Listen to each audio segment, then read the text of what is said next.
Good afternoon. I'd like to call to order the Butte-Silver Council of Commissioners Committee of the Whole meeting for Wednesday, August 9th, 2023. Clerk, can we have a roll call, please? 1 presiding, 12 present, 0 absent. All right. Commissioner Search, would you lead us in the prayer and the pledge, please? Thank you, Mr. Chairman, fellow commissioners. Almighty God, we implore you, look upon us and guide us this night as we make decisions which so greatly affect our community of Butte-Silver.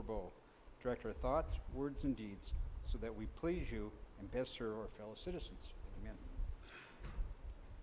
Pledge allegiance to the flag of the United States of America and to the republic for which it stands, one nation, under God, indivisible, with liberty and justice for all.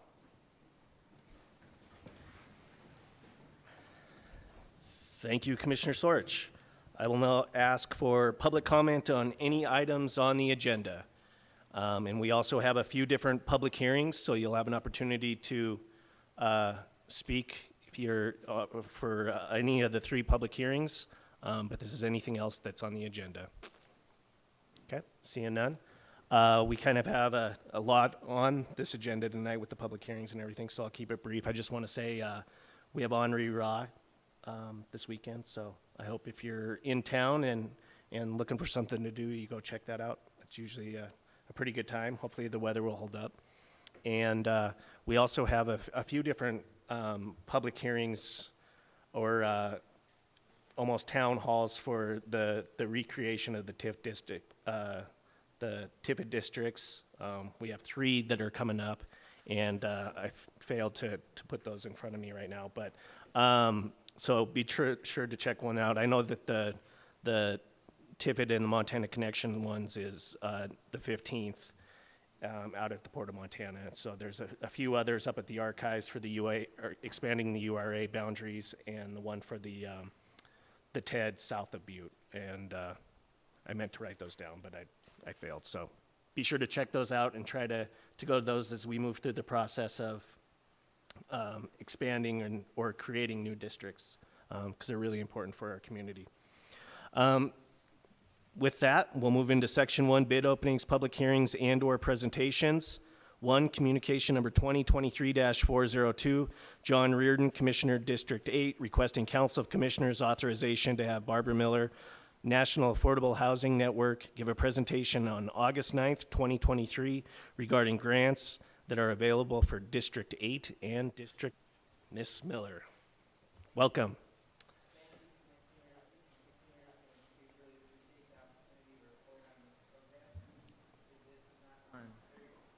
Hello, can you hear me now? Anyway, my name is Barbara Miller, and I am the Executive Director of National Affordable Housing Network and Habitat for Humanity of Southwest Montana. These 2 organizations work together to do development, and here in Butte, this is one of the main things that's been going on for the last decade, so we'd like to give you an updated report and talk about its future. And I'm Todd Hunkler. I'm the construction project manager for National Affordable Housing Network. And as Barbara said, we just want to give you an update on a program we've been working on since 2010-11. This program has a lot of features, neighborhoods that are most in need. And it was originally based on census data that came out of the housing collapse of 2008, 2009, and 2010. In Butte, that collapse happened later in the cycle, more like 2010 and 2011, when the prices really started to bottom out. These census tracts start at the top with green. That one on the right, Census Tract 1, is the oldest census tract, and that is the lowest income area of our city. And that's the area that wholly encompasses Central Butte. And it wholly encompasses the uptown area too, that has the lowest income population. So those 2, that census tract and the one to the west, which is Census Tract 2, are the 2 ones that need the most investment based on data. And then Census Tract 4, which is the one that's right south of the pit there, was also listed as one that needed investment. So those 3 census tracts were the ones that were targeted with this program since its inception. So one thing to mention here is National Affordable Housing Network and Habitat for Humanity of Southwest Montana have been serving Butte and Southwest Montana for, in 2024, it'll be 30 years that we've been serving Butte and Southwest Montana with home ownership programs. This is our national headquarters and has been since the inception of National Affordable Housing Network. And this NSP project is something that we are incredibly proud of, and something that we feel like Butte can be really proud of and what's been accomplished through this program. So as Barbara said, after the housing collapse in 2008, there was a funding opportunity to get programs through the Neighborhood Stabilization Program. And in 2010, we were awarded a grant for $2.649 million to invest in the housing stock in Uptown Butte. We kind of created a unique program here.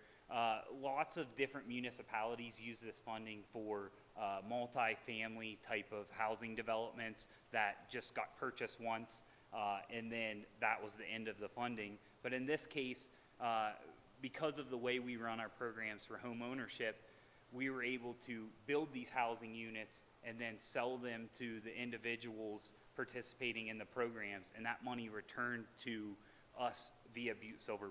So these funds were awarded through the Montana Department of Commerce, flowed through Butte-Silver to National Affordable Housing Network. So it's been a continued collaboration with the planning department to administer these funds for this particular program.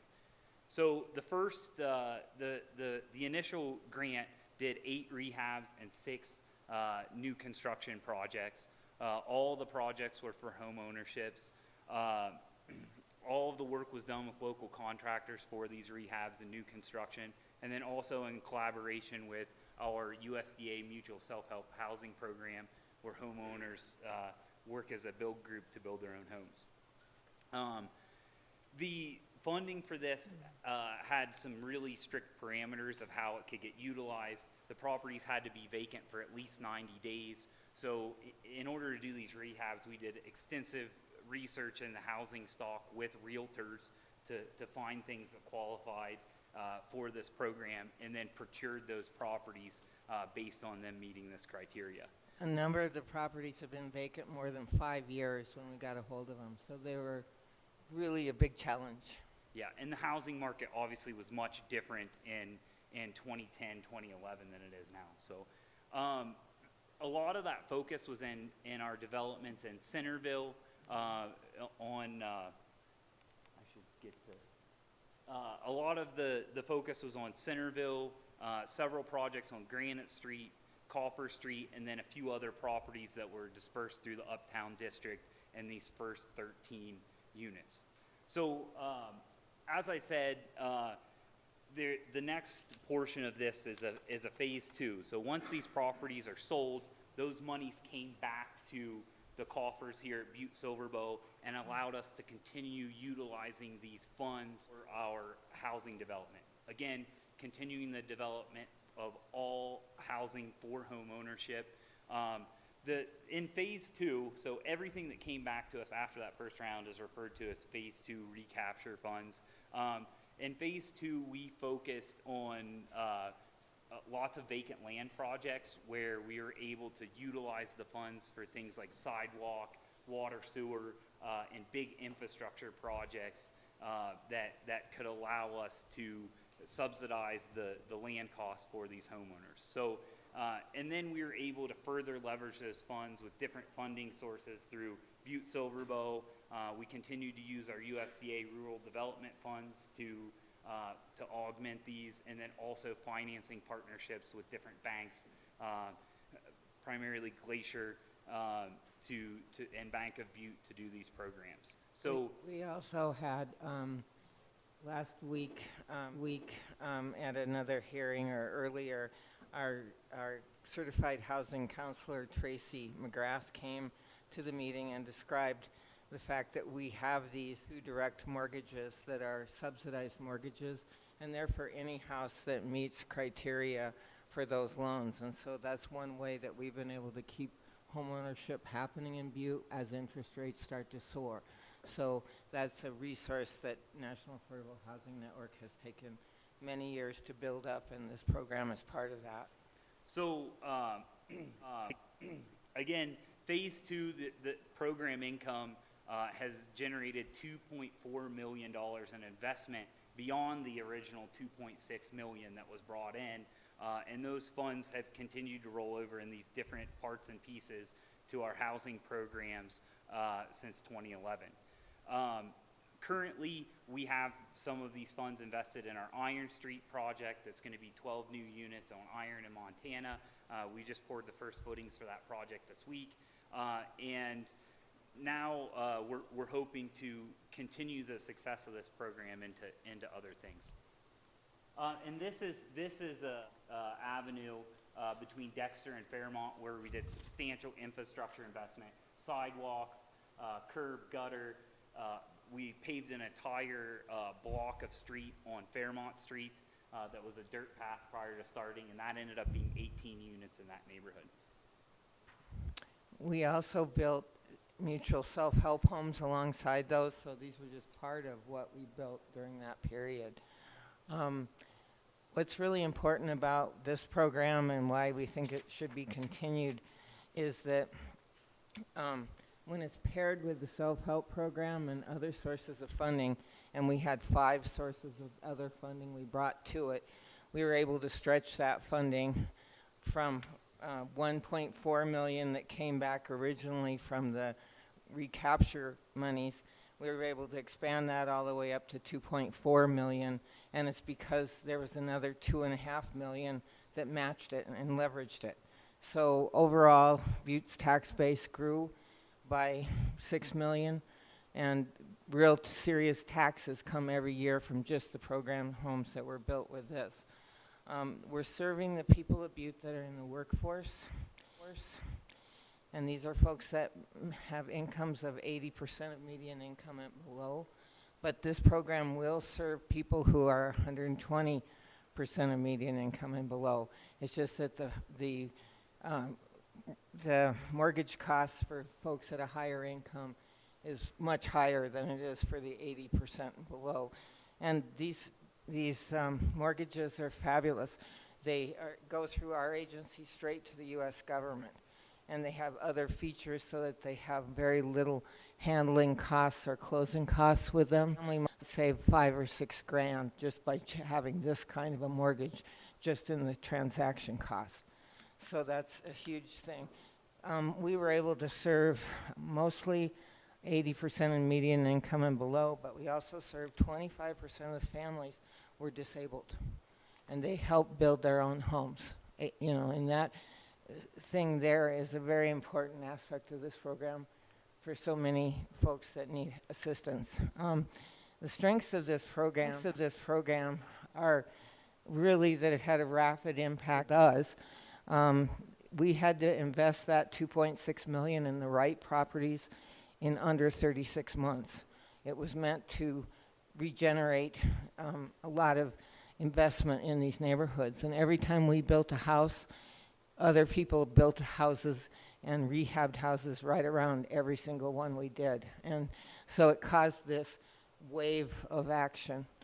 In the next 7 years, we built 22 more homes. And so it's actually, it gained steam as it went along because of the program design. It is a loaves and fishes design. It actually keeps producing more than it ever should, and it's because it leverages so many different funding sources and has low overhead costs. It's targeted neighborhood improvement. We focused on blocks where there are a whole bunch of vacant and abandoned properties, and they got serious upgrades to the highest energy standards we could fit into those budgets. And every single house that we built new is net zero ready, which means one roof surface or facade covered with solar is enough to power the whole house for all end uses, and the car as well. So you get a point that these folks can be self-sufficient from an energy standpoint on the new construction. By the way, in Butte, every single home we've built meets that standard, going back to 1997. It has a targeted financial impact. We developed a certified housing counseling center that's open to all Butte citizens, no matter what their income is. And so folks can come and get free one-on-one credit counseling and improve their circumstance so they can qualify for the loan with the best possible terms. And it adds to the tax base. A lot of affordable housing has to come and ask for tax waivers. This program always pays taxes, and the families pay taxes when they're done too. Right now, just the 30 new homes that were built in the first two parts of this program are producing more than $50,000 a year in taxes. So going forward, we think this program design is the best one to regenerate into the 3 districts where we get the most complaint from as far as the citizens wanting something to happen in their neighborhoods. I know I've listened to the council meetings, and I've heard people get very, I guess you could say, worked up about the condition of some of the neighborhoods, and they want help. Well, these programs get folks to work together to build their own solutions. They instead of pointing fingers, they bond arms with each other and build housing that they're proud of. And so we think that this design is a really good idea for census tracts, or the council districts 9 and 8. We're building in 9 right now with the 12 units on Iron Street. But census tract 8 has a unique circumstance that it is the lowest value area of the town. And we built there for an amazing 17 years. We didn't build anywhere in Butte but there. And we built 40 homes.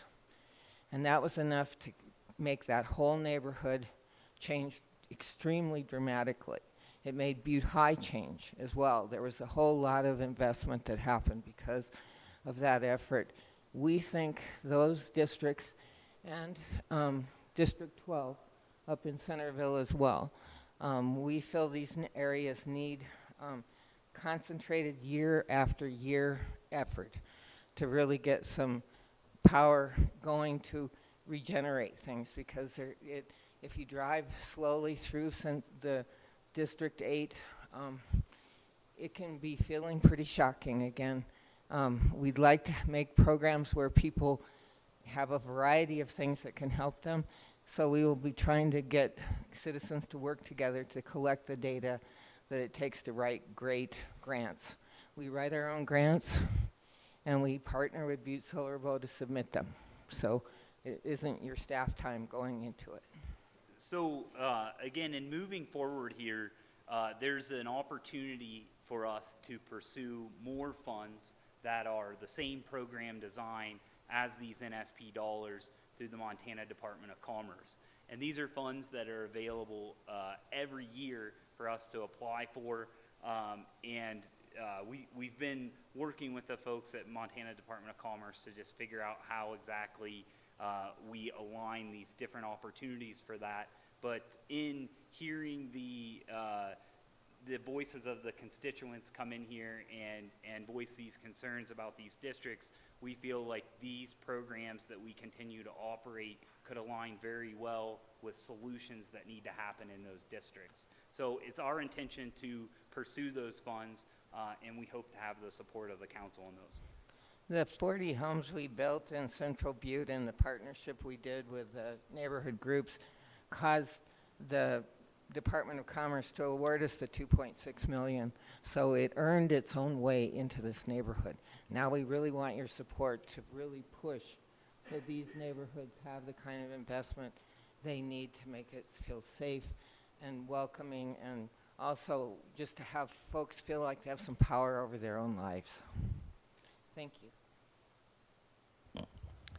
Thank you. I've said this before, you guys do incredible work, and I'm just so appreciative and just amazed every time I hear you guys talking on the work you've done in the last 35 years. It blows my mind. I have a few questions, but I'm going to open it up to other commissioners. It was Commissioner Reardon's. I'll give him the opportunity to speak first unless he wants to let others. Thank you, Commissioner Frederickson. First of all, Barb, I'd like to thank you for being here tonight and all you've done for Butte over the last 30 years. I think that nothing better couldn't happen at this time period to these districts in Central Butte for the fact that we all are aware of the urban blight going on in these sections of town. I think it's a great way to start out. I mean, we've come a long way from when we started 3 years ago, but we still have a hell of a long way to go. And with your commitment to these areas and all that, we can expect nothing but growth and good things to happen. I do have one question. I see those homes on Iron and all that. They're starting to go and all that, you know, and that area around there. With these grants and all that for these neighborhoods, when will they be effective, or are they in effect now? We've used up pretty much all the NSP funding that we, all the rollover is finally gone. And so we think we can get somewhere between 300 and 500,000 a year to start putting into programs and individual projects. Everything that goes into this program has to produce an address that is sold to somebody. So we have 5 homes that would need this grant right away. We have 7 homes already under construction on Iron Street, and we have another 5 to do, but they're up on the corner of Washington and Aluminum, and so they have their own infrastructure additions. But we think there's also several homes in that block that are in really difficult condition, and so they may be purchased and brought into the program. But the whole thing is meant to comb through an area so it looks pretty good when you're done. Like it's got some, it's got a balance of things that have been invested in. It's not one-sided. Then you have to come in each year with your targeted properties. So we'd be working with folks to bring forward as many of those targeted properties as we could, and we just write grants right around them, right as we go. Yep, follow up, Commissioner Reardon.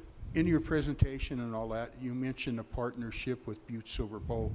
I'm really not familiar with that process, and I think it would be, is that in effect right now to get these monies rolling, or where are we at with that? Yeah, in 2011, that these program funds were all implemented through the planning department and continue to be implemented through the planning department. Lori Casey was the planning director at the time when we were initially doing the program. It was CESO, and CESO was instrumental in helping to get them to trust Butte for housing, because it was a hard fight. So it continues to operate through the planning department, and essentially they help us administer those dollars as they align with our program. And there are several different program parameters that are part of that and how it gets operated. And we have worked closely with the current planning department for them to gain an understanding of how the program works. Great. I think I really learned a lot, but like I said, it couldn't come at a better time. And I know the people in District 8, and and all of Butte, because we had a good push for the initial start that we had at the beginning of dealing with this urban blight. So I think this is the frosting on the cake. It's going to definitely influence these neighborhoods and all that. And I personally can't thank you, and my constituents can't thank you enough either. So we really appreciate it. Thank you. Well, there's a whole lot of work to do, yeah. Commissioner Sorge. Thank you, Mr. Chairman. Thank you for being here tonight, and thank you for the presentation. I'm the commissioner of District 4. I think I'd be real remiss if I didn't say that I believe that the north side of Grand Avenue is something that needs to be done. I would really, really, there's a lot of depressed neighborhoods down in that area. There's a lot of room for some renovated place, homes renovated. There's just a lot of, like I said, it's a depressed neighborhood. A lot of low-income people down in that area also. So I guess someday I would sure like to see something done down there also, because it surely needs it. We've believed since it was an NSP neighborhood that there wouldn't be any problem in adding that. It's just a matter of getting a head of steam or a focus. If the council or if Butte-Silver found it in a way that it could loan money to a program like this and have it come back in full, or other means that you have, you can also accelerate it and make it spread broader. We're dealing with 5 funding sources that we bring that are very difficult sources to work with.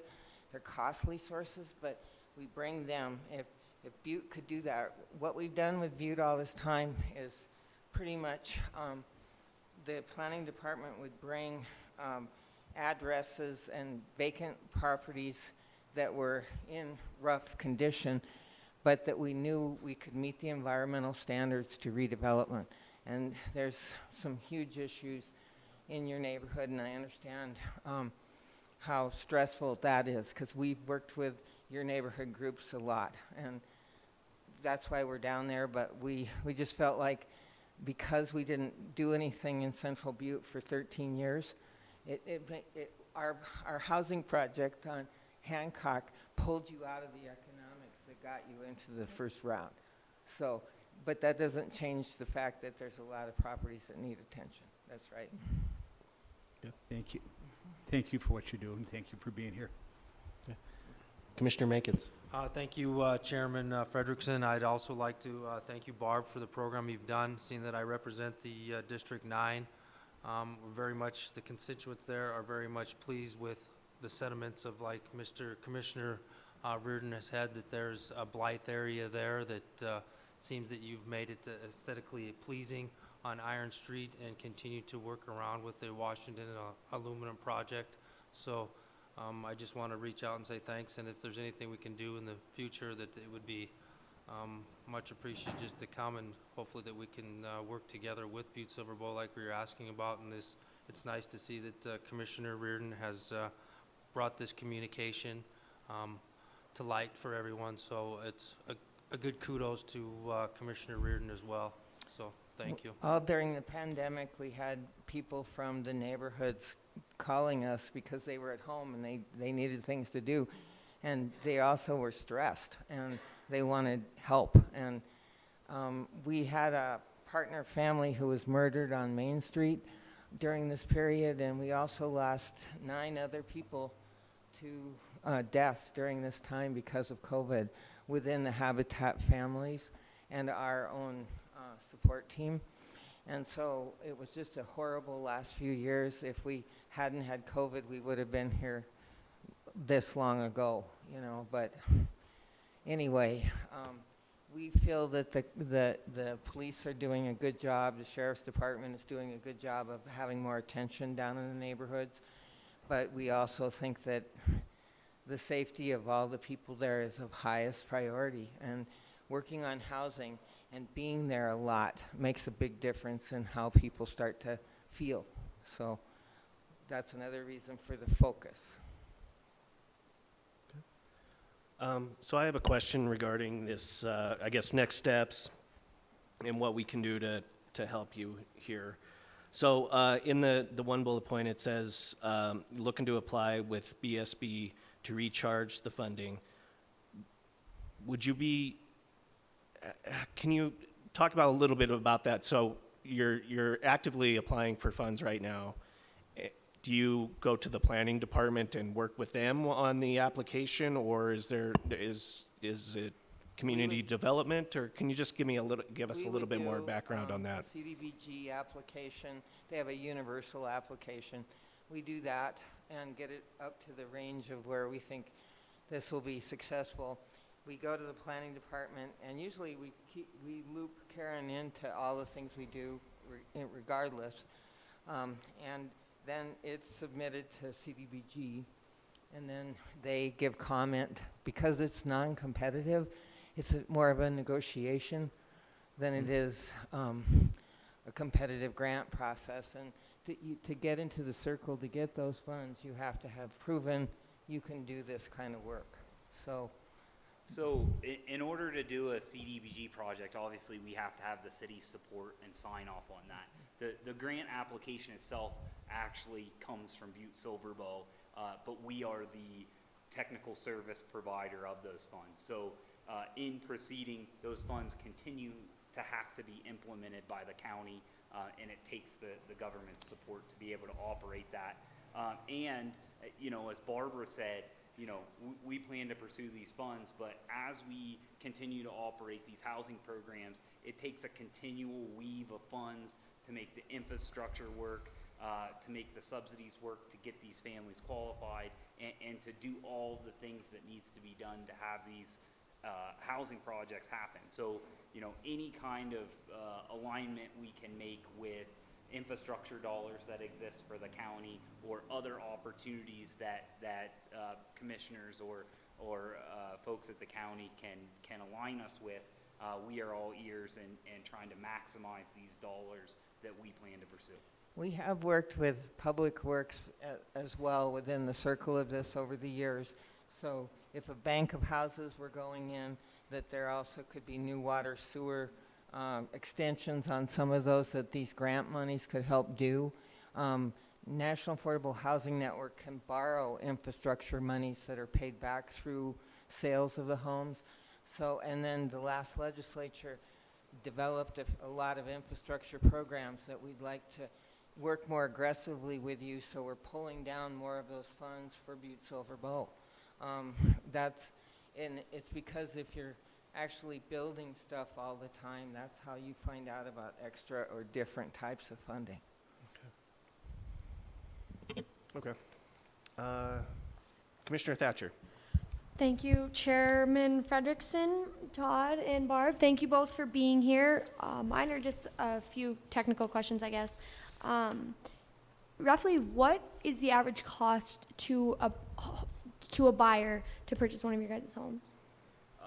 Our current price points are 200 to 250, depending on size of house and qualifications of the family. So essentially, each family qualifies and has their own individual budget, and we tailor to be able to meet that through subsidies and different funding sources. So it's kind of a complicated algorithm as to what people really pay, but housing on the ground, probably 200 to 250 range. That's what it costs for us in cash to build it, but we do offer gap financing. So in the round that we're building on Iron Street, we have families that are having mortgages as low as like $150,000, and then they're having gap financing that's no payments, no interest, that rides along with the home until they sell it. And if they don't sell it, then it's just on the books as an asset that's part of the program. We do write grants to foundations. Iron Street has a $150,000 grant from the Gianforte Foundation. That allows us to put a little bit of gap financing in most of those houses. So, and then also URA is coming in that same way. So that's how you can get down to under 50% of median, is you must have gap financing. And the 200 to 250 price point that I'm speaking of is in the mutual self-help program, where families are adding sweat equity, so you're not paying a straight construction labor rate. They're able to reduce the cost of the house substantially because of the labor they put in. And again, there's like complex layers to all of this as well to get people qualified. Hello, Commissioner Thatcher. Thank you, guys. And then you did mention about Tracy McGrath, and I believe she was here. She was a proponent, I think, for something with the CDBG. And you talked about the mutual, I had it highlighted. Okay, oh no, the 502 direct mortgages. Was that the mortgage rate the interest rate was at 1%? That is a subsidized rate that is, you know, the old farmer's home is what was the original program for these, so it's a USDA, Department of Agriculture, and that is based on income. So every year, your income is assessed, and if it's low to the level it is, then 1% is what you pay. But everybody pays the full note rate that they came into the program with. We worked really hard to get the families on Iron Street under 3% for their full note rate, and maybe half of them will be paying 1% as their actual interest cost. And so that's why Habitat International has learned how to use this program as we have demonstrated it, that the 502 direct money is used nationwide now for Habitat, because 1% is close enough to zero to be good enough for Habitat. Follow up, Commissioner Thatcher. Thank you for that. And then I think my final question is, so just from what I see, I check Realtor all the time, whatever, it seems to me that the housing market has slowed down a little bit in Butte. Will you guys see the effects of that? I mean, are you nervous that these 5 properties that you're building on Iron Street don't get sold right away, or They're will you, already that'll just sold. go? Yeah, essentially all of the development we do, for the most part, is pre-sold. There's a family qualified before we turn any dirt on the project, or in sight, the buyer is in sight, before we commence on those projects. And what the housing market has done the past 3 to 5 years, has dynamically changed the view on our program. We currently have a years-long waiting list for qualified families, and we're having to be very direct with people and say, this could take 3 to 5 years, because of that waiting list. And what's starting to happen is those people that qualify in that $250,000 range, they say, I can't wait that long, but then they go out and start looking at the market and see, if I could wait 3 years to build a new house, or I could buy a fixer-upper for $250, you know, and without the technical assistance. So I think that from now forward, we're going to see an increased volume of people who want to participate in the program as we continue to see housing pressure in the state of Montana. We'd like to see more housing land developed for affordable housing to match these funds. That's what Butte-Silver has always brought to the program in the past. They've been really hard lands to work with, we'll admit. These are damaged lands a lot of the time, but we can do it. We have proven that we can do it, you know. We see some really awful looking land on Main Street that we'd love to see some big investment go in on, you know. So, and those are properties that we'd have to acquire and then, you know, really do a lot of setup to get ready.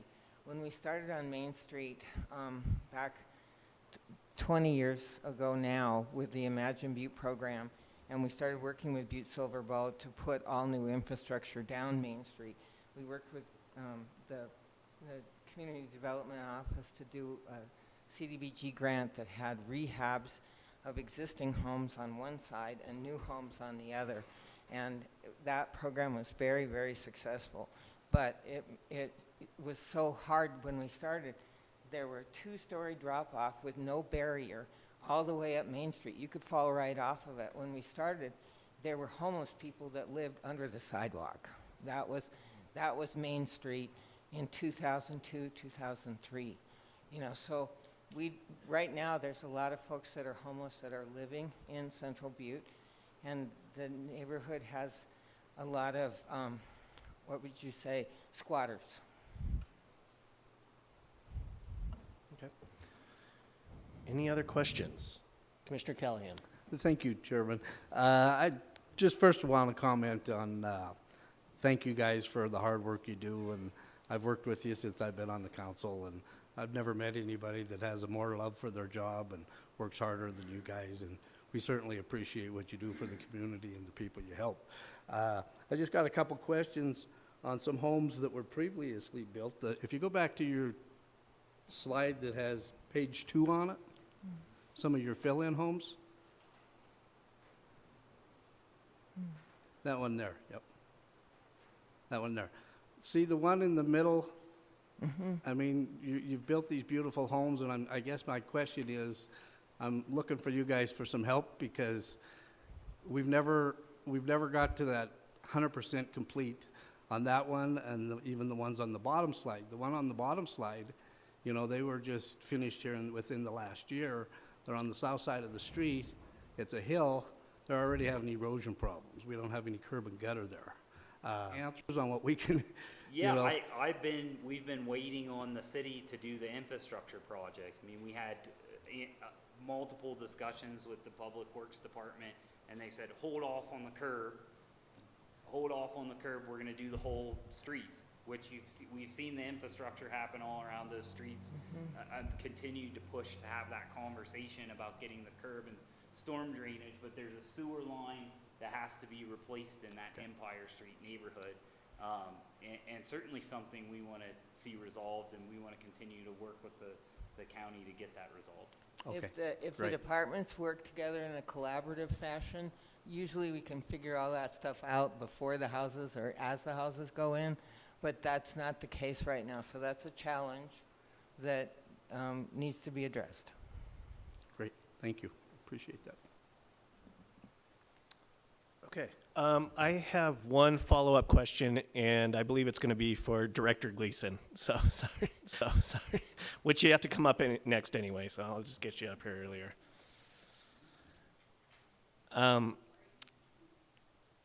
So thank you, Director Gleason. You're the only one that I think will know this Okay. answer to my question. So the planning department, the pass-through goes to the planning department. And this, I understand this happened with former Director Sesso.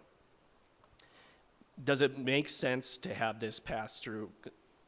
Because it can go through any entity within Butte-Silver Bow. Does it make sense to still have the pass-through go through the planning department?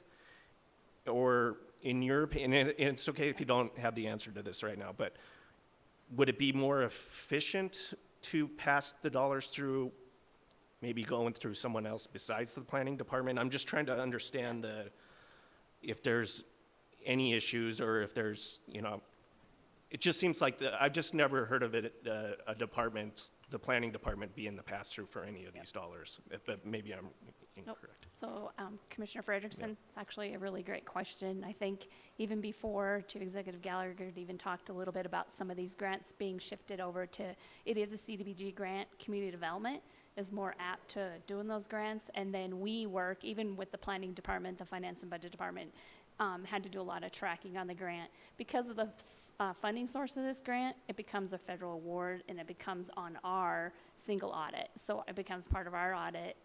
All the money's accountable and has to come through us. We've done it two different ways. I think we paid the bills on some of the transactions ourselves. On others, Nons paid the bills and then showed us where they paid the bills, and we reimbursed them. I think it's better because of our tracking and our audit purposes, and then we can show that where the funding's actually going to. It's better if we're actually the party that is paying our portion of the bill under the grant funds. And that could be moved over to community development, or it could be moved even up to the finance and budget department. But there's reporting and tracking that is done a lot. It's kind of more independent. If it operates similar to all the other CDBGs, it would start with the community development department and then come up through us for the tracking and the audit and the compliance work on the single audit section. So no, your question's really good. It's not normal to have that through planning, Okay. but I think that just the dynamics of the past, that's where Okay. it was structured. Thank you for that. I mean, I think that if we could create some, efficiencies with these dollars and in getting them to, National Affordable Housing Network maybe a little quicker, and I don't even know if they're being delayed. It just seems to me that you have your processes that might be a little bit better than Yeah. going through the planning department. Yeah, and actually, I have to say, when it was managed under the planning department, Dylan and his staff have taken it over now. They've done a really good job, but even prior, it was managed really, really well. The files and the details and the documents and the spreadsheets that were managed by former Director Casey and then Julia actually worked underneath their crane for a while in that department. They were really good. I mean, the processes were in place that would be in place with us. It's just more attuned to who's used to dealing with that now, and especially with the staff changes. It probably makes more sense to shift it to like all the CDBG grants coming out of the Community Development Department. Okay, thank you. And if there's no other questions for Danette or Todd and Barb, thank you so much for the presentation. And again, thank you for everything that you do for Butte and Southwest Montana. But thank you so much. Okay, public hearings. One, communication number 2023-379, Danette Gleason, Finance and Budget Director, requesting Council of Commissioners authorization to schedule a public hearing for the adoption of the fiscal year 2024 final budget and establish the user rates for Metro Sewer System, Stormwater System, Solid Waste Disposal and Collection, and Lighting and Fire Hydrant Districts. The public hearing will begin on August 9th, 2023, and will continue until the Council of Commissioners set a date to adopt the fiscal year 2024 final budget and fix the rates and levies. Director Gleason. Oh, sorry. Proof of publication from Deputy County Attorney Shea. Yes, there does appear to be proof of publication, and it does appear to be in order. Okay, thank you. Now, Director Gleason. There we go. Chairman Frederickson, Commissioners, again, before you tonight, we're starting the public hearing process. We've been discussing the fiscal year 2024 budget for several weeks now. This is the official public hearing process that's required by state law to begin tonight. The certified values and the information that we passed out, you'll see that we did receive certified values late Monday night. The certified value is $100,545,983 countywide. That compares to $84,487,872 in fiscal year 23. Per meal value, it's about a $16,058 increase, a little over a 19% increase in the meal value. Normally, I'd be standing before you with great enthusiasm if I was seeing this meal value increase attributed to newly taxable and expansion and whatnot.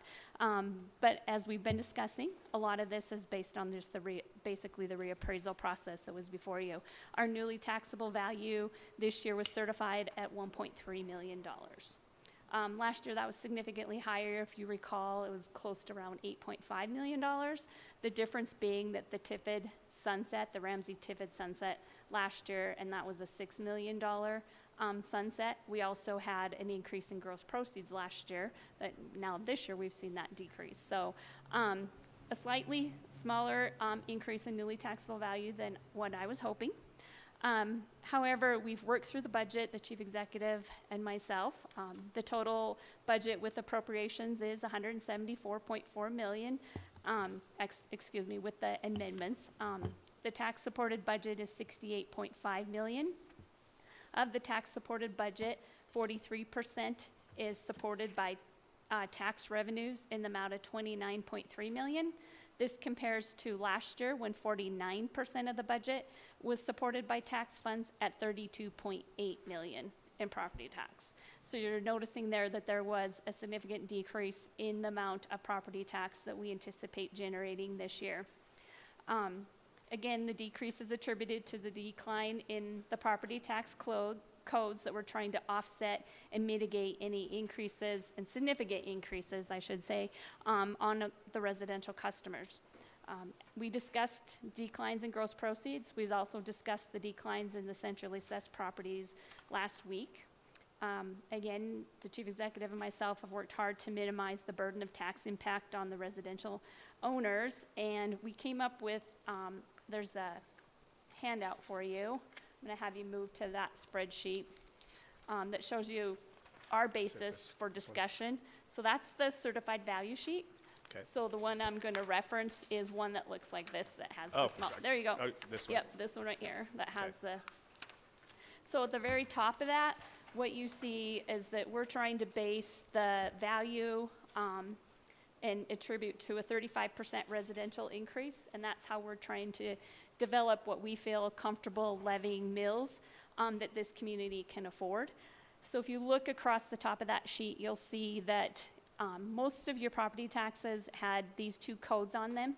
So you had an appraisal with the 2201, and then you had improvements with the 3501. Your improvements might be slightly different if you have a rural improvement. The number might be different, but for most of our properties, this is what it looks like. So if you look for tax year 22 compared to tax year 23 on that sheet, the net change was an increase of $11.7 million. So that increase is about 35%. So we're projecting on average, a 35% increase on the market value of the property, of residential properties. So what we did is we turned around and we looked at how does that look on our mills, and what do we levy on mills. So that's the bottom sheets that you have, or the bottom different analysis that are there. We always look at 100,000. We know that for most of our properties, that's not the average residential property. But last year, we looked at the 100, compare it this year to a 35% increase at 135. So if you were looking at that value, we would do a 2% increase at 302 mills. So the increase is $10.40 per year on that house. Again, these are just the mills associated with the local government. This has nothing to do with the mills that we have no control over, such as the state of Montana, the school districts, as well as some of the other districts such as Mile High Soils or the Mosquito District or the airport or the port. This is just local government. The next comparison is more of an average. So the state assumed our residential property, average residential property, was about $217,000 in their reappraisal process. That's why I did that second bucket scenario for you. So you'll see that on average, that increase is about $16.71 for the year. The third presentation is an average. If you look at realtors.com or Zillow or whatever, you kind of see that the average home around our area right now, in fiscal year 23, we were basing it on 242,000. This year, 326,000. So that increase would be $25.16. That's the 2% increase on those properties. So that was the determination factor of what we felt, how we still needed to levy the number of mills that we needed to levy to continue to provide the services that we provide today on a lower property tax. So again, we've dropped from 32 million to 28.9 million. So now if you switch to this draft sheet here on the resource and requirement schedule, these are just the tax supported funds. Chief Executive Gallagher doesn't have a copy. Can you share your copies with him? I'm sorry. Sorry. I think I have 2 copies. So somewhere. if you look at those, yeah, I think Commissioner Frederickson might have an extra copy. I moved it up there. Yeah. All of them right there if you want to. So Thank you. if you look at that, this is balanced. For Commissioner Walker's purpose, we're required to show this resource and requirement schedule. It will be finalized for all funds, and it shows that all funds are in balanced. That has to be presented to you before you can adopt the budget. So when we go through the process, you will start to see these draft copies of this. This is not final because there's a few elements that I think decisions have to be made on still, but as you'll see, we have reserves right around 18%. At $12 million. Last year, they were slightly higher, around 19%. Again, we dropped the property taxes down, but you'll also see that non-tax revenues have increased about $2.3 million. The increase in non-tax revenues include interest earnings. So projected interest earnings have been increased there. We did see a significant growth over last year in our interest earnings, so required again this year to project them out. And looking at the interstate market and what the feds have been talking about with interest rates on this side of it, we gain. So we've seen a very large increase in our interest earnings, roughly around $2 million in interest earning increase over last year. So that's in there. We've also had additional grant funds that we've been receiving. We get slight increases in our entitlement payment from the state of Montana. And we've also shifted the local motor vehicle option tax Generally, we were having to allocate some of those funds into a special revenue fund called the BARSA Fund, the Bridge and Road Accountability Act, but we no longer have to do match funds for those particular grant funds under House Bill 76. They kind of changed the formula on how we receive motor vehicle tax and that additional funding that we had been receiving for bridge and roads. And so that money was able to be shifted over into these tax-supported funds to help reduce the amount of mills that we've had to levy in the past in the road department. So that all played out into trying to balance the budget this year. Again, we did have to make another change. We are in what's proposed in here tonight, but it's not on the amendment sheet before you, is that we're proposing using $500,000 of the ARPA funds to be transferred into the general fund, which will cover almost all of the non-grant funded capital expenditures in the general fund. So that helps us get the mills down. I think total today, when we looked at it, it was $517,000, $520,000 in capital outlay in the general fund that was not tax supported.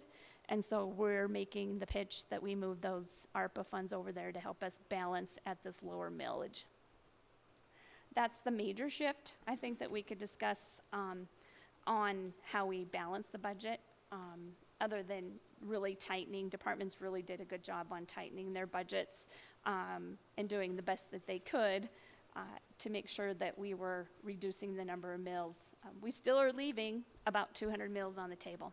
So I've discussed with you before how we do that mill levy cap worksheet, and it's 1510-420, and we're leaving about 212 mills on the table this year. We could be appropriating close to $46 million in property taxes.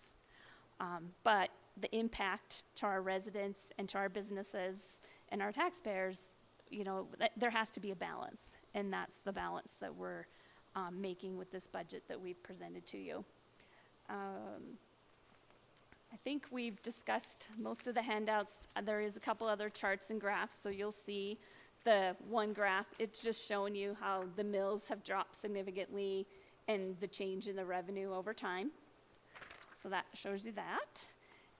There is the final handout that I do want to talk to you about is the last one that looks like this, and this is the state mills that we've been talking about. So these are the mills that the state, these are not subject to 1510-420. So these are the mills that the state will be levying. Most of these funds do go back to either the university or the schools in some fashion. But these will be the increases if you look at some of these different scenarios on here that are out of our control. Again, the governor, and we've all got letters in the mail stating that we're all property taxpayers can apply and seek funding. I think it's $675 this year and $675 next year, but they have to make application for those funds to offset some of the increases of those state mills, and then any other increases that trickle down. The other jurisdictions that we levy for, the resolutions that you passed related to the airport, the port, Mile High Soils, the Mosquito District, Melrose Fire, those outlying districts, they're all subject to the cap. So they've changed as well. I do want to state that the fire district, so if you look at your resource and requirement schedule, and you look at the middle section under urban at the very top, that's the section, and the value of a mill for the fire district is different. It's $80,911 per mill. Their number of mills we're levying for fire is 52.15. They have 2 mills left. So when I did the cap spreadsheet, they're almost at their cap. It's 2 mills left. The emergency service district, which is also part of the fire service, is with the road district, and they have about 8 or 10 mills left between the two of them to share. The other districts, like I said, with the general fund, all those other entities fall within the general fund except for the voted mills, and we have lots of room there, but then it's a significant tax increase when we change that. Did want to point that out, though, because it is getting very tight, and I don't know what that's going to look like and I think I even said that last year. I don't know what that's going to look like in the future with the fire district. In the user fees and the non-tax supported budgets, such as the enterprise funds with water, landfill, metro sewer, and stormwater. We've discussed that. There will not be any increases in those charges that are assessed.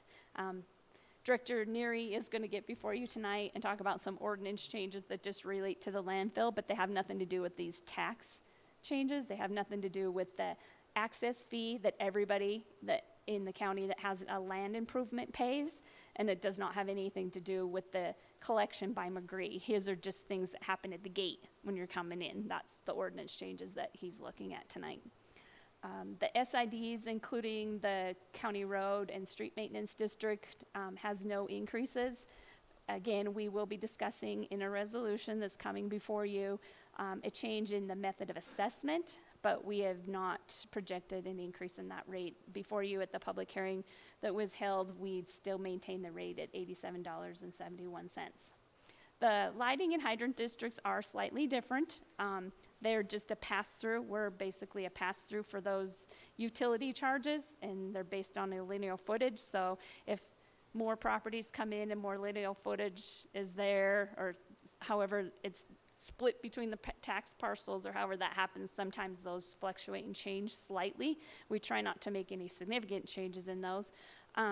I will tell you that we are looking at some of the contracts that may have not had maintenance fees associated with them through Northwestern Energy. So we are going to be looking at those contracts in the next few weeks. Hopefully we get all the documentation from Northwestern, and so some of those districts might have slight increases just based on the fact that the maintenance piece has to be added back into the districts. Also handed out to you was the amendment sheet for the budget for tonight. Most of the items on that amendment sheet relate to changes in grant funding, us balancing the budget, whether there's additional grant funds available, and reallocating them or reducing budgets because the grants had been used. We did add a slight increase to the budget in the marijuana tax. It relates to the behavioral health coordinator position. The grant funds that we have, the 3 grant funds that we operate that position out of, were based on a funding for that position salary 2 years ago when we first started the position, a year and a half ago when we started the position. It didn't have the increases in it, so we had to put a little bit additional funding in there. Depending upon how the position gets hired, we might use those funds, it might not use those funds, but we felt that we had to at least have those funds available. This actually was a reduction from last fiscal year. Last fiscal year, there was a full FTE in there. This one is roughly 30% of an FTE is in there for that position. But so it's a significant reduction for that position. But in the original preliminary budget, we did not have that in there. But when we were balancing the grants, it came to light that we might not have sufficient funding in that position. Also here is just, again, an addition that we did add at Commissioner Fisher's request. He had challenged the chief executive, maybe, or asked the chief executive to add a few portable traffic light signs. Chief Executive Gallagher is requesting that we add 2 of those traffic light signs at a total cost of $44,000 to the road budget. Again, that will be funded through ARPA funds coming into the road budget for these signs, so we're not having any tax implications on the resource and requirement schedule. That was all the changes that I had, and discussion of changes in the certified values and in the mills for you this evening. All right. Questions from commissioners? Commissioner Fisher. Thank you, Chairman Frederickson. Thank you, Danette. Appreciate all you do. I guess I only got one question, not pertains to this, but why did our reserves drop from 19 million to 12 million? Commissioner Fisher, Director Gleason. So that's the allocation dropping down in the budget. Was it 19 last time? Not 19. It wasn't 19. I thought that's what you said. No, I'm sorry. We were at 19%. I'm like, wait a second. If I have that, this is really a draft. That's not what I do. Okay. No, I'm sorry. Just trying to keep you on your 19%. toes. So it was roughly 19% last year, and this year it's 17.86%. Sorry. Okay. Any other questions? Commissioner O'Neill? Thank you, Chairman. Danette, question, the fire and the emergency services, there's certain taxpayers, right, don't pay into that. How do we go about making sure that everyone pays that fee? Commissioner O'Neill, Director Gleason? Yep. Chairman Frederickson, Commissioner O'Neill, Commissioners. So the boundaries that were established the fire district boundary was established in 1977 and just expanded out to the town. I can't remember how the laws actually all worked. Annie was with me probably then. But when they expand out, it's just the urban areas of the old city limits is what they said, but then they have expanded out, because out by my area, south of town, before the junction at the 9 Mile, I still pay fire services. But past that junction, it's just emergency services.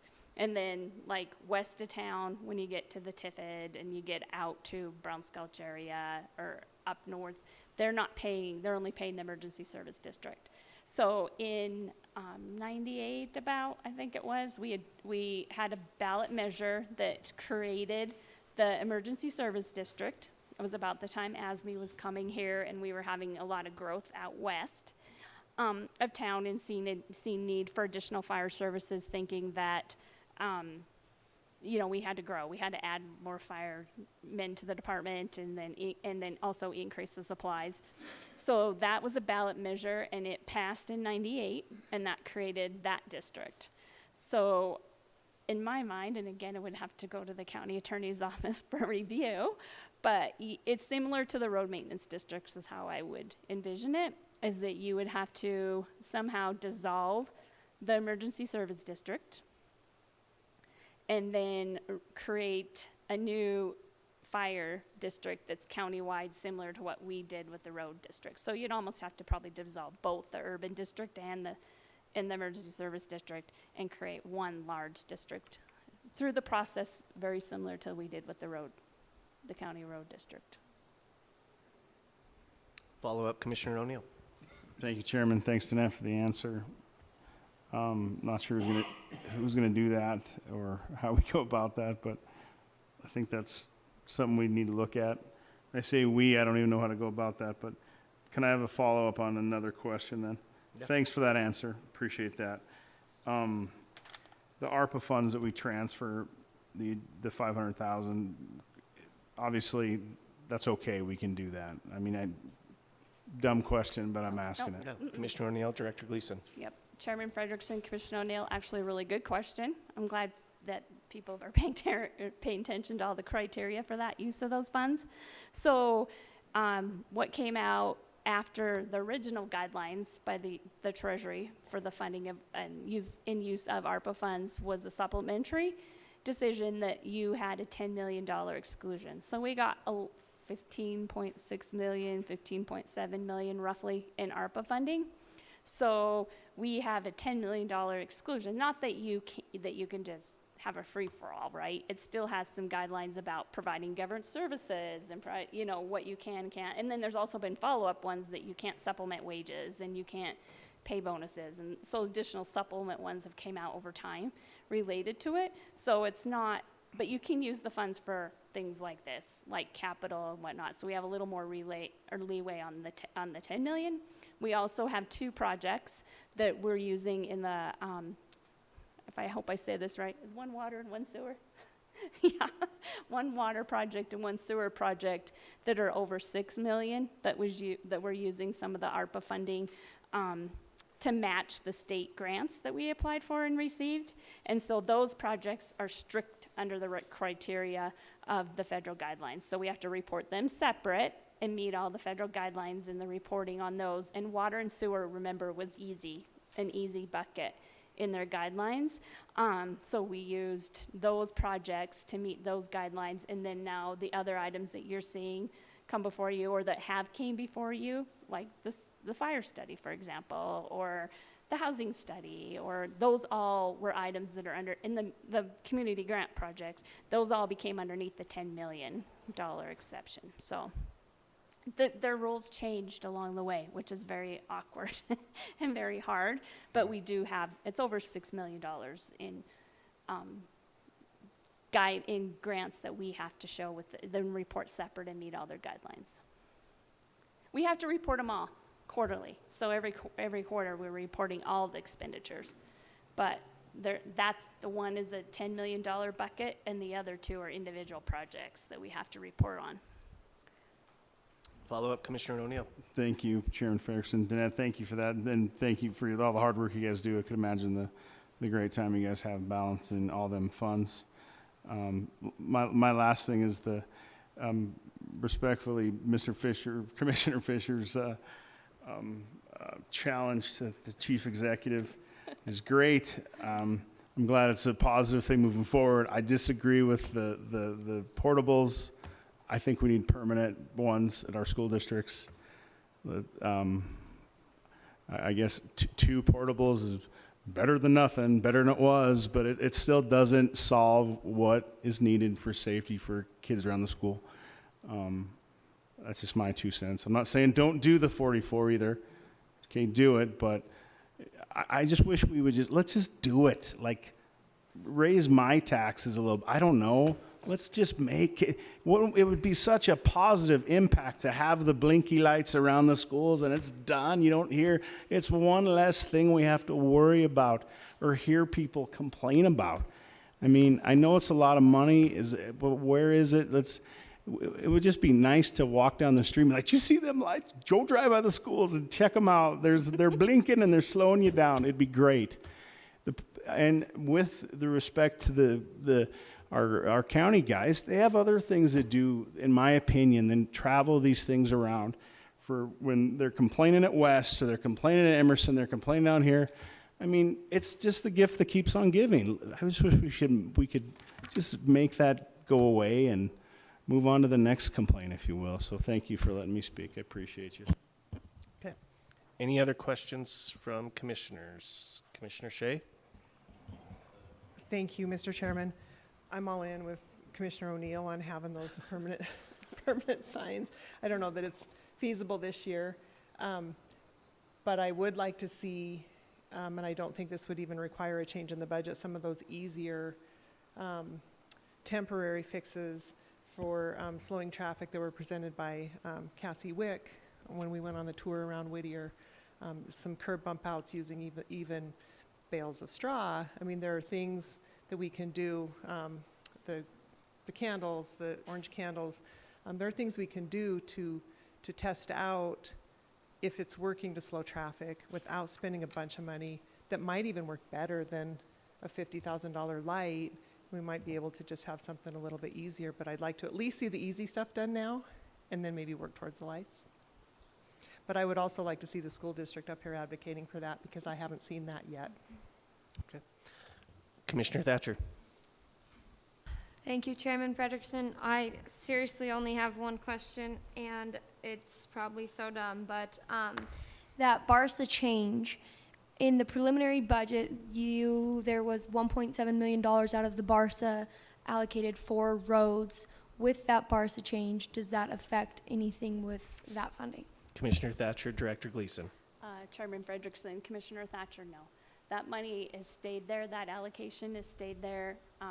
My recommendation is that we still maintain a fund called BARSA and we still allocate it in that means, because we still have to show the projects that we've done with the dollars, and it's just easier to track that way.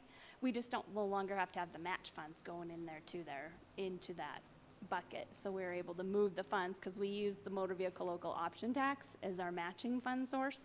So we no longer have to do that. We can shift it back over to the road department. And we also will potentially receive a little additional more funding for the gas tax appropriation this year. We're still waiting for final numbers. As of today, I hadn't received any final numbers. We have preliminary numbers on our state allocation, or our state allocation for city, and we have preliminary numbers on our state allocation for a county portion. Remember, we get a city portion and a county portion, but no final. numbers, but in the budget is the estimated. Yeah, follow up, Commissioner Thatcher. Sorry, that's not my last question then. At which point do we think that we will receive those final numbers? Is the state held to some standard at which they have to report these, or when will we receive those? Commissioner Thatcher, Director Gleason. Yep, Chairman Frederickson, Commissioner Thatcher. I'm not sure about what their requirement is or what their deadlines were to report. House Bill 76 is the new bill that was just implemented. I don't know if they're trying to figure that out.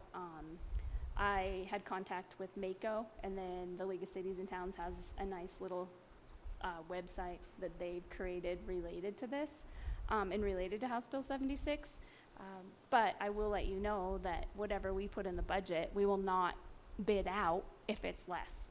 So we will be bound by the actual dollars that we see. So if we move forward and want to adopt the budget next week or in the next week or two, and that number's in there and it comes in lower, then of course we would not bid out the project at a higher rate. Okay. Commissioner Sorich. Thank you, Mr. Chairman. Thank you, Budget Director Gleason, for everything. And this, you and your staff and all the department heads, they really are taking this serious, to try to keep everything in check. And I know you're a strong advocate for try to keep everybody in line, you and your folks. My question is, I probably missed it. I'm looking at the org chart that was sent out by the chief executive, and it says about a new position of weeds coordinator. A salary will be proposed. I probably missed that. So is this something that's going to be budget neutral also, JP? Commissioner Sorich, Chief Executive Gallagher. Thank you, Chairman Frederickson and Commissioner Sorich. So what we're doing is, if you look at the org chart of what community enrichment was, actually there's one kind of out of line on there. That was the assistant community enrichment director should be right underneath the community enrichment director and then overseeing all those others. So what the proposed changes are is that we're going to eliminate the assistant director, and then we're going to elevate a couple people in managerial positions, that are coordinated positions, I should say. The community enrichment coordinator and weeds coordinator, we're looking at that as probably being about a $5,000 raise for those positions. But essentially, there's going to be a reduction in overall salaries as we eliminate what I'm proposing to you as taking out the assistant community enrichment director, because when we move the animal service manager out of that's where we're talking about budget neutral. So if you look at those two org charts, one would be 18.5 positions. Now, when we're going into next year's budget, we're looking at it being 17.5 positions. So we're essentially down a position, but there'll be a little bit more salary based on that. So that's the adjustment on the animal services, and then adjustment on those coordinator positions. But overall, it'll be a decrease in salaries on that. Thank you, Mr. Chief Executive.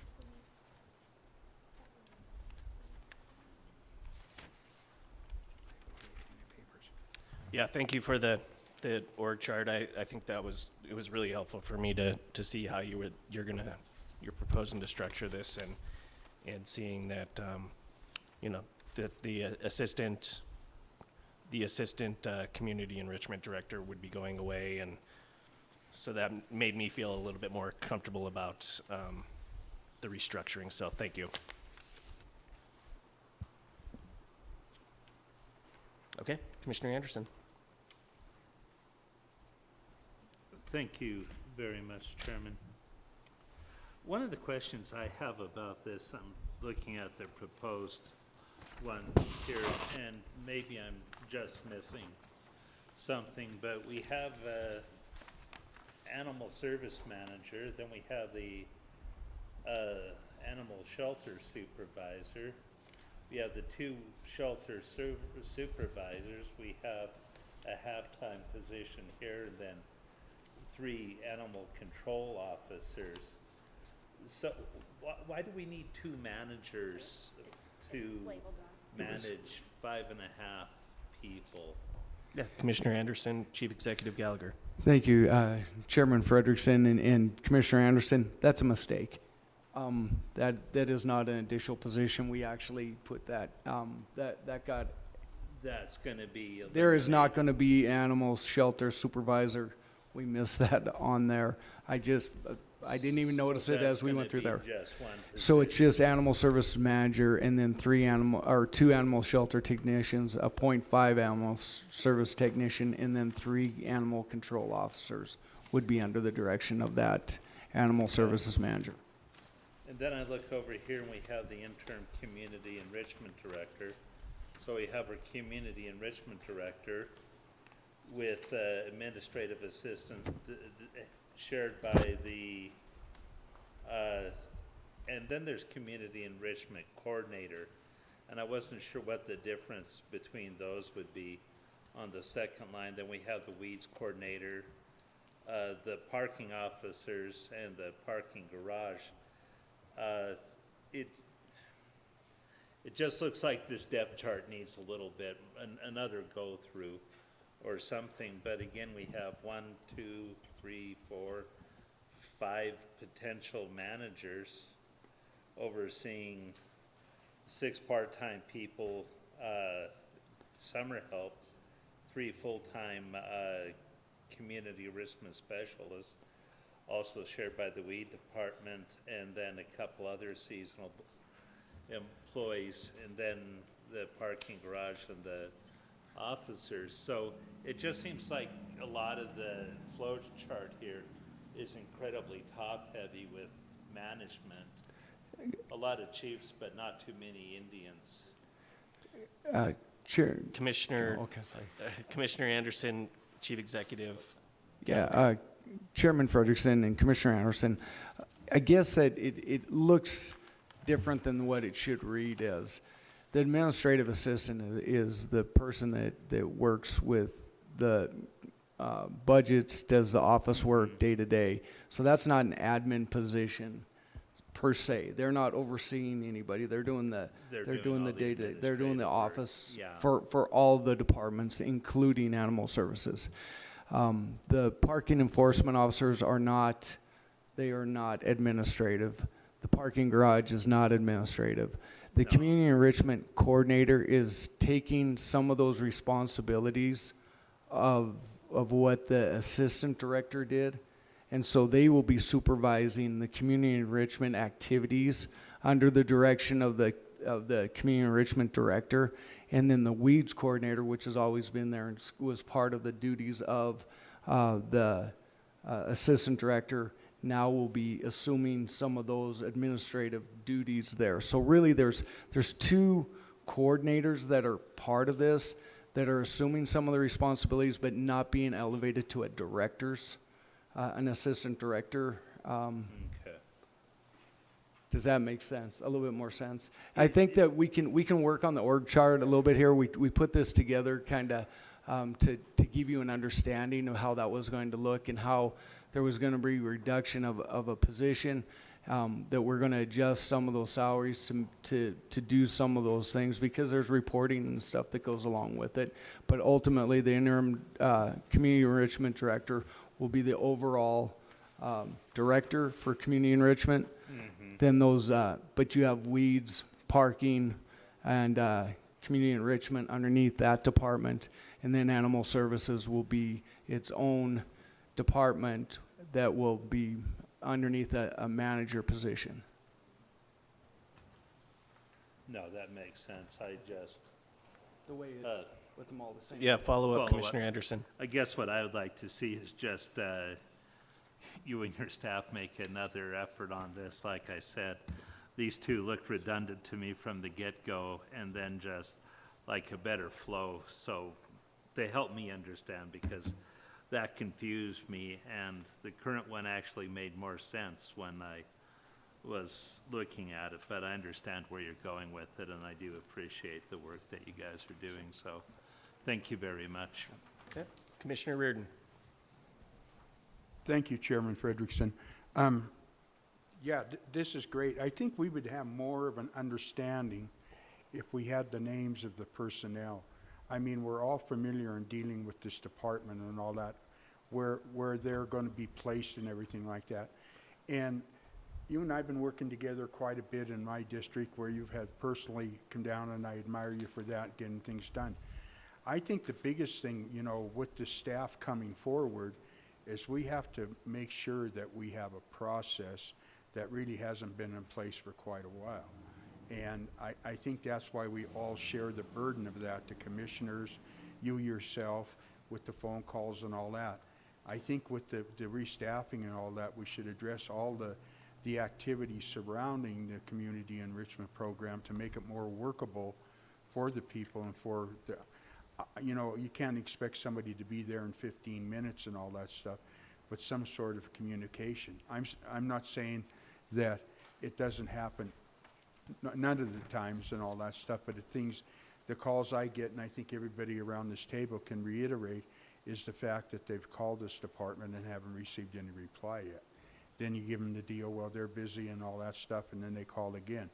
So I think if they have, like, if we come up with a number when they call in, like your order number 1450 or something like that, then everybody can kind of track it where it's at. And like I said, kudos to you, it has got a lot better. And I think as long as we're addressing the situation and all that, we may as well clean it up where it's a workable a department for the taxpayers and for everybody that's involved with this program. So, like I said, I appreciate your effort. I think it's a good effort. I think if we work together, we can really clean up this deal, and then we won't be getting those phone calls. Thank you. Okay. Commissioner Fortune. Mr. Frederickson, I have two questions. The first question is, do the 3 parking officials, do we make enough off parking tickets to pay for that? It seems silly to have 3 parking officials. Yeah, Commissioner Fortune, Chief Executive Gallagher. Thank you, Chairman Frederickson, Commissioner Fortune. Parking has never paid for itself and probably never will, no matter what we do. But that it's a service to the community that has always been provided. We are looking for efficiencies within the parking department, the parking division. We've made some strides to get things a little bit more in order, but this is not out of line of where we were over the number of years. And I think Director Gleason, you know, if you could add to that a little bit. Yeah, Director Gleason. Yeah. Chairman Frederickson, Commissioners, so Chief Executive Gallagher is correct. We actually were in the hole even more in the past. They've done a lot of work in improving, but another thing that's really happened up here since COVID, whether it's the parking garage or parking, we don't have a lot of people that are full-time workers anymore in the uptown area. And so, be it Northwestern employees were good payers of parking tickets for a while there when they'd park around their buildings and forget that they were there and they got tickets, or then more recently using the garage or buying long-term passes. Well, they're, to my knowledge and my understanding of people that I am friends with that work at the company, a lot of the positions are just to sometimes have to work in the office a couple days a week. So, and Chairman Frederickson can add to that a little bit. So, you know, we see a decline in that. The parking always was the party responsible for doing a lot of work up by tech. It's always been kind of a little bit of a struggle with that. It's like, where does that end between Montana Tech's parking enforcement and Butte-Silver Bow's parking enforcement, and how much can we place on the residents if we start enforcing parking like we can enforce up around Tech and not let residents park in front of their homes? And so it's always a struggle with parking. We've always viewed it as a safety. They work a lot. We think that they're just up here, which is not true. They go downtown. They're on the flats. They get a lot of calls on trailers. They do a lot of the initial calls when they get junk vehicle calls for community enrichment to report them. So there's a lot of different activities. I think Commissioner Callahan sat on a committee that heard a lot of this in the past too, that, you know, there's challenges with it, and we decided, at least over that committee, did not want to remove any of the officers or cut the budget. They felt in supporting that budget through general fund transfer was appropriate. And that's the way it gets funded now, partially, but definitely, I would say over time, the fees have came up on collections, but then COVID became a challenge. Follow up, Commissioner Fortune?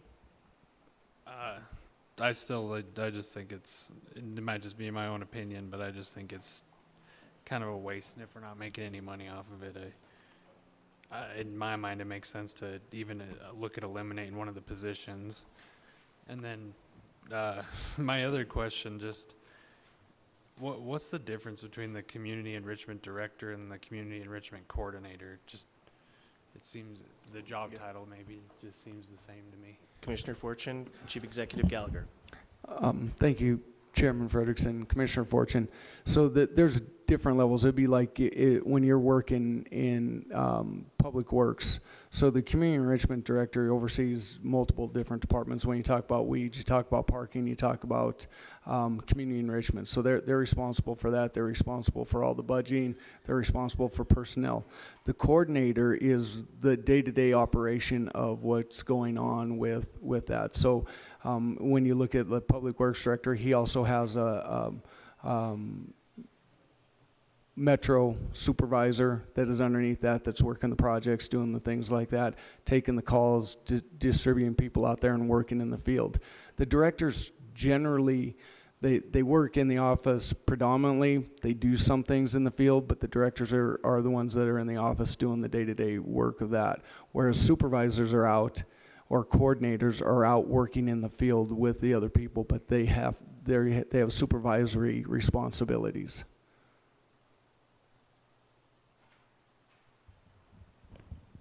Commissioner Fisher, and then Commissioner Callahan, if that's all right. Yeah, Commissioner Thank you, Fisher. Chairman Frederickson. You know, as a follow-up to Commissioner Fortune's, you know, this parking enforcement and parking commission thing, the 10 years I've been on here, we've been going through this, you know. I've talked, you know, when Under Sheriff Skuletich was on, you know, it's a waste of time. When are we gonna bite the bullet and eliminate the goddamn parking enforcement officers? I mean, they're no good for uptown businesses. Businesses are hurting uptown. You know, they're marking your tires. People that do work gotta go out and move their cars. I mean, we just keep paying people that have retired from another department, move into that department for a second retirement, and I'm not picking on anyone. This is the calls I get.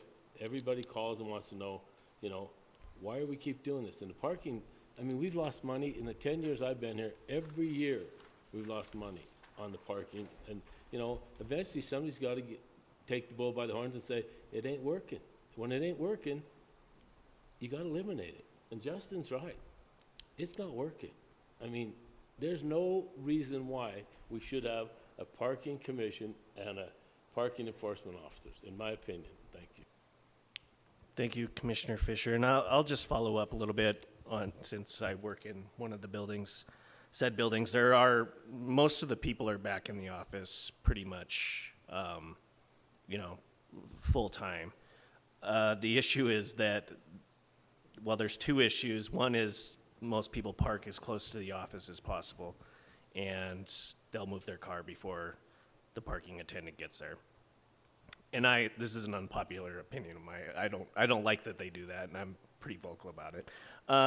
So it's an unpopular opinion of mine in the office. But the other issue is that there's a lot of people that simply won't park in the parking garage because they're scared to park in there. And they're scared to walk past the bus stop. They're scared to go into the parking garage by themselves. And that's just the reality of why a lot of people that I hear will not go back to the parking garage unless they're going to feel safe. So that's my 2 cents. Commissioner Callahan. Thank you, Chairman Frederickson. I just want to do a little follow-up on Director Gleason's. When we had that committee going, you know, I think we were making some good progress. We were working on some solutions, and then it just died. We never did have any more meetings. We were promised that they'd come back to the council and fill us in on what's going on. That never did happen. They were promised, you know, well, it was COVID, we'll get back to you, this, that, and the other. Back then, I think there were about 200 grand in the red. You could write $200,000 worth of tickets on camp trailers in this town alone. You could do it in a month. It could be made up if we just go out and do it. And obviously, there's more to it. You have to go to the judge. They have to, you know, enforce. You got to pay the ticket, whatever. But we got to make an effort to do it. You know, people say that trailer's been there for 2 years. I used to go in that office and they'd say, it's wintertime, you know that trailer. Well, we got to go down there and give them a warning, and then we got to go back. It's been there all winter. What's a warning? There's no snow under it. It's March. It's been there for months. And they won't write tickets. And that's a pretty simple solution. They either start writing tickets and do what they got to do, or we find somebody that does. Okay. Commissioner Thatcher. Thank you, Chairman Frederickson. Chief Executive, I think this might be more so for you. Just doing math over here. With the animal control officer and the animal shelter technicians, the animal control officers are roughly $48,000 in the proposed budget salary, with the animal control or service techs being $40,800. With that, I'm all for this separation, and I think with proper leadership that I'm assuming will be put in place, I think that person will do a great job. Will the shelter hours, that's the only thing I hear, will the shelter hours change? And, or is it gonna operate at the same capacity at which it operates right now, or how will that work? Commissioner Thatcher, Chief Executive Gallagher. Chairman Frederickson, Commissioner Thatcher, we've got to look at all operations at the animal shelter. One of the struggles is that at the animal shelter, staffed at the level that they are right now, when to be a 7-day-a-week shelter, it's tough, and they need volunteers and stuff. And that's part of, you know, going to another piece of this, that we think we can supplement a little bit with community service. That's an ongoing place where we could put people always down there that could be working to help support that, because of the work that goes along with it, and then the improvements that we need to do. We're working to get the things done, the safety of the shelter. We'll work on what those hours are going to be. I know that the current manager, Lynette Hogard, is working on this. She's very passionate about the shelter. I think that we're going to see some really good improvements down there, but it's going to be a work in progress. And those hours are tough, because when somebody is in the office adopting a dog, and then somebody is cleaning, it's their ability to get in and do some different things. There's safety issues and stuff down there right now, and so we're working through some of those issues. Follow up, Commissioner Thatcher. Thank you, Chief Executive. I just wanted to have that answer so I can tell people, because I do think the shelter does a good job. It's surely a job that I would not personally want to have, so thank you for that. Yep. Okay. Well, with that, I will open up the public hearing. Please come to the microphone at the podium and state your name and address for the record. First call for proponents. Second call for proponents. Third call for proponents. Okay. First call for opponents. Second call for proponents, or opponents. Third call for opponents. Public hearing is closed. Commissioner Anderson. Oh, sorry, thank you. I take back that. It's suspended till next week. We'll keep the public hearing opened. Thank you. To communication number 2023-399, Karen Burns, Community Development Director, requesting Council Commissioners concurrence to hold the CDBG Project Specialist public hearing on August 9th, 2023 regarding the proposed renovation of the Aspen Place apartments. So regarding publication, there's an issue. It's my understanding that Kristen Rosa advised that they're going to work on this, so they are requesting not to hold the public hearing tonight. Okay. And I take it we will have another communication in. Yes. Chair Frederickson, yes. So apparently we missed the publication dates to meet the statute for a public hearing, but I did talk to Karen, and we think that there is a solution to this problem, that we don't necessarily have to have a public hearing, but maybe just a public meeting. So we will have another communication into you next week with some additional information regarding this project, and probably have somebody come up and talk to you during public comment period. Okay. Okay? All right, thank you. Thanks. All right.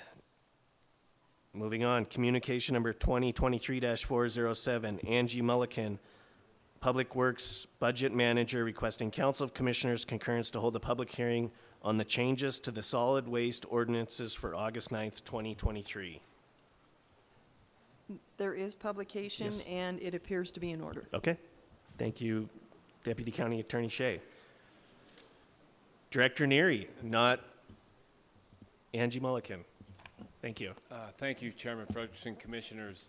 Angie put this communication in because I couldn't make it back to the office by 2 to sign the thing, so she did it for me. These are just some changes in the tipping fees at the landfill, and it's only because of our increase in our costs. And the biggest thing is the tires. We used to have a company come in and take the tires. I don't know what they did with it. We did have to pay, but then they quit doing it. So now we're hauling them to Polson. So it's our truck and our trailer, and we haul them to Polson, and the increase in tires is phenomenal at the landfill. I mean, I guess it's good that we're getting stuff cleaned up, but it's expensive to get rid of them. So we have 3 different tires. Passenger car tires, we're asking for an increase from $1.75 to $5. Heavy truck, semi-trailer, or semi and trailer tires, they're at $7.50. We're asking for $10. And heavy equipment off-road, like loader tires and scraper tires and stuff, we're asking for $25 from $20. Another thing is our asbestos area. We're asking for an increase of $4 from $26 a yard to $30 a yard for commercial loads. And that's just our asbestos area. We had to increase it with the volume of asbestos, maybe asbestos material that might be, we just have to take to this asbestos area, which we've had to increase the size of it. Mobile homes, we're asking $300. We kind of looked around all throughout the state. They're charging $600 and $700. So we're asking for an increase from $300 to $400 on those. And then lime waste, we're at $10 a ton, and we're asking to increase that to $25 a ton. We get a lot of this from REC, and it's one of our hardest wastes to deal with, and we just haven't increased the cost on it. And then a minimum charge for a 30-yard roll-off container to $50. What we're seeing now is they aren't recycling cardboard anymore. You have to pay to recycle it, so we're getting these large roll-offs that if they're under 2 ton, they're free. So we want to just make sure that we're getting covered on that, because when they dump these, they spread cardboard from here to Park Street when they dump them. So they just are hard to handle. So it's just pretty much our cost to handle these waste has increased, and we're just asking to increase the tipping fees. And it's not all of them, but there's a good part of them. Okay. I'll open it up for questions from commissioners. Commissioner Shea. Thank you, Mr. Chairman. Director Neer, you said that we're hauling the junk tires to Polson to, I'm assuming, the entity that used to come and pick them up. Is that one of our employees, one of our trucks, one of our trailers doing that? Commissioner Shea, Director Neary. Chairman Frederickson, Commissioner Shea, yeah, it's our transport truck with our own trailer. It's a trailer that we bought during COVID, and it's I think it's a 52-foot enclosed trailer. Mm-hmm. Follow up, Commissioner Shea. Thank you, Mr. Chairman. Have we thought about putting this out, seeing if there's somebody that we want to contract to do that?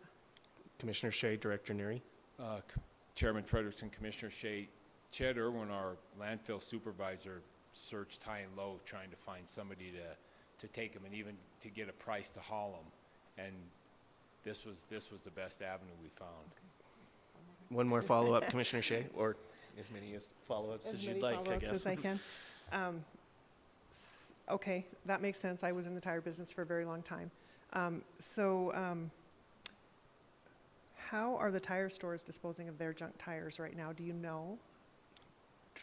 Commissioner Shea, Director Neary. Chairman Frederickson, Commissioner Shea, I believe the same way we are, but they're charging, when you get new tires, they charge you $5. We're kind of matching what they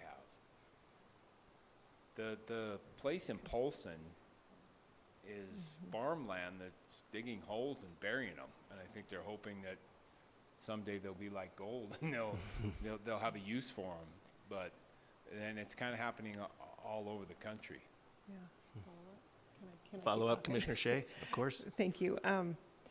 I know that there are places that are doing some really good things with tires as far as recycling them and turning some of them are being turned back into asphalt, or they're being used for, playgrounds or whatnot. And I know that we don't have the facilities to do that, but I hope we can just keep everybody, all of us, keep looking around for a better solution for this, because this makes no sense for us to have to send a guy to Polson with everybody's tires.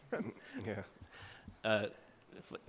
Director Neary. Chairman Follow Ferguson, up on that. Commissioner Shea, we're right now looking into tire shredding, and it's super expensive, but we could use it for cover.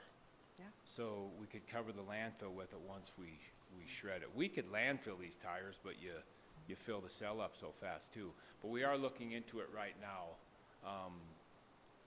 They are awful expensive is what we're finding out right now, but we're in the process of looking. Yeah. A lot has changed since I was in the tire Yep. business. Thanks. Well, yeah, looking forward to hearing that proposal. That sounds promising. Yeah. Okay. Was it? Okay. Commissioner Fisher, sorry. I couldn't remember who was next. Thank you, Chairman Frederickson. Thank you, Director Neary. I agree with all your tipping fees, except for the passenger tires, going from $1.75 to $5. Everything else went up like 20, 30%. These are going up 150%. From $1.75 to $5, it's going up quite a bit. What I'm afraid is going to happen is we're going to have a lot of tires laying alongside the road elsewhere instead of taking them to the dump. So it's like the golf course and a lot of other things the county's involved in. Maybe this is a service instead of an equity thing. And I'm not going to get into this very much, but 8 or 10 years ago, a partner and I were going to buy the factory that was crushing tires in Ronan. And they do it with cryogenics. They freeze the tires, crack the rubber, like Michelle said, and then sell the steel out of them. It's a long process. It's very, very DEQ unapproved. They don't like it or anything. So all I would like to see in this recommendation is, I agree with the semi-tires, I agree with the lime, I agree with all of that corporate stuff. But as John Q. Public has to dispose of tires, I think going from $1.75 to maybe $3 or $3.50 rather than $5 might save a little problem, because the bulk of the tires are going to be passenger tires, and as you know, they're laying all over. So thank you. Commissioner Fisher, Director Neary. Chairman Frederickson, Commissioner Fisher, it's just like selling a car. I start high. I'm good with that. I'm good with that. Okay. Commissioner Reardon. Thank you. Hey, I got a question you probably didn't expect. Are these increases enough? I mean, I agree with the smaller tires and all that, but the services that our landfill is offering, a lot of these people coming in and all that stuff, I think that we should establish, where we're going. You mentioned that you talked to some other landfills, and I know what you're trying to do. It's a great operation. You do a great job. But, we're really doing a lot of people a favor where if they were living in another scenario, they would have to pay the higher fee. So I just thought I'd put that out for you, Mark. Thank you. Commissioner Reardon, Director Neary. Chairman Ferguson, Commissioner Reardon, Chet Irwin looked into this pretty deep throughout them. We didn't go on the high end or the low end. We kind of went middle of the road. But he feels that these costs would be covering what we need. Okay. Thank you. Okay. Commissioner Storch. Thank you, Mr. Chairman. Thank you, Director Neary. At one time, years ago, there used to be outfits from out of town that used to bring their asbestos to Butte because it was so much cheaper. Are we pretty much in line, or are we with these other landfills from across the state now, or are we still quite a bit cheaper for the asbestos Commissioner Storch. repository? Yeah. Commissioner Storch, Director Neary. Chairman Ferguson, Commissioner Storch, we're in line. We're in line with it now. Any other questions? All right, I will open the public hearing. Please come to the microphone at the podium and state your name and address for the record. First call for proponents. Second call for proponents. Third call for proponents. First call for opponents. Second call for opponents. Third call for opponents. Public hearing is closed. Moving on to section 2, communication number 2023-327, Dan Villa, 146 Whisper Ridge, Butte, Montana, informing the Council of Commissioners that the Homestake Meadow 2 Homeowners Association voted overwhelmingly at their June 13th semi-annual meeting to request Butte-Silver form a special improvement district for the purpose of road paving. Attached is a map of the proposed properties for inclusion and the successful bid we received from a local contractor. Doesn't look like we have any more updates on that, or unless Director Gleason wants to come up, or we can continue to hold it. Chairman Frederickson, Danette Gleason for the record, the Finance and Budget Director. At the last Committee of the Whole meeting, we discussed that the initial meeting with Bond Council, the County Attorney, and the Homeowners Association will take place, I believe it's August 17th. Oh, okay. Thank you for that reminder. We will continue to hold it.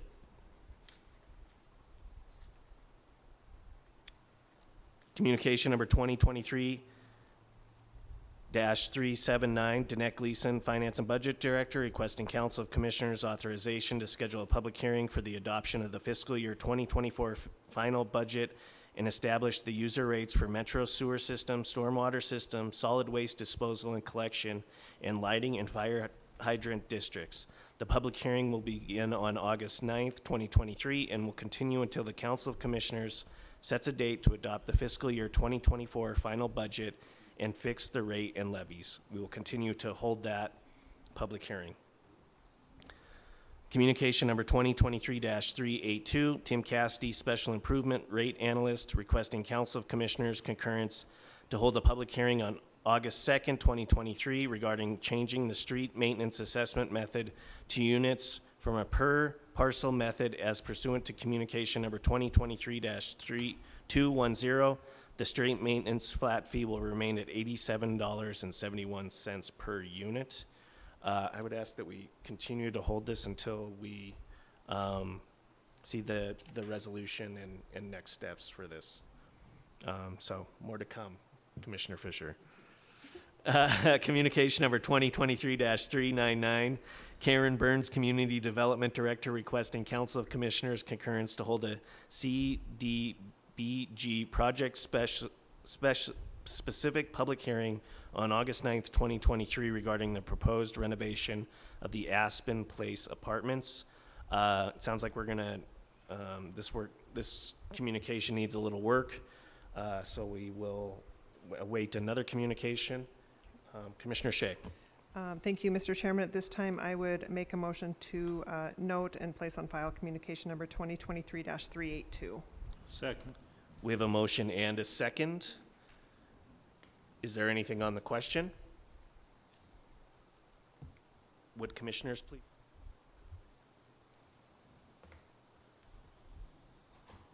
Clerk, will you record the vote? 12 yea, 0 nay. 12 yea, 0 nay, motion passes.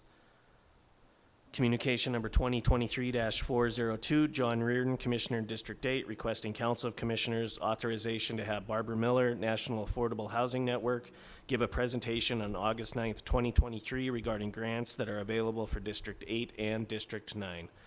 We had that presentation earlier. Commissioner Shea.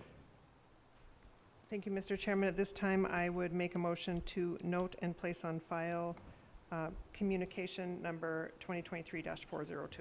I believe it's just place on file, but yes. Oh, place on file. Okay. Yep. I'll amend my motion. Second. We have a motion and a second. Is there anything on the question?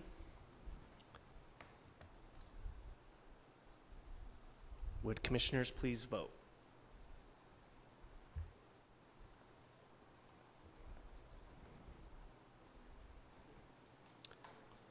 Clerk, will you record the vote? 12 yea, 0 nay. 12 yea, 0 nay, motion passes. Motion passes.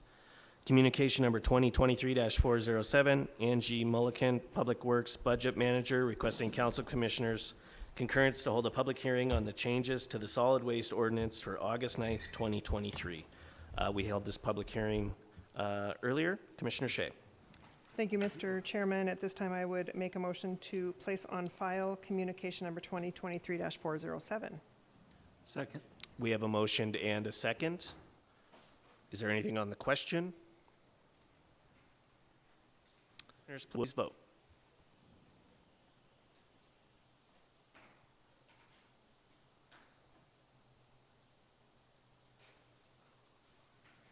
Clerk, will you record the vote? 12 yea, 0 nay. 12 yea, 0 nay. Motion passes. That's the end of section 2. I'll now ask for public comment on any matter not on the agenda. Seeing none, I will ask for a motion to adjourn. We have a motion, a second. All those in favor, say aye.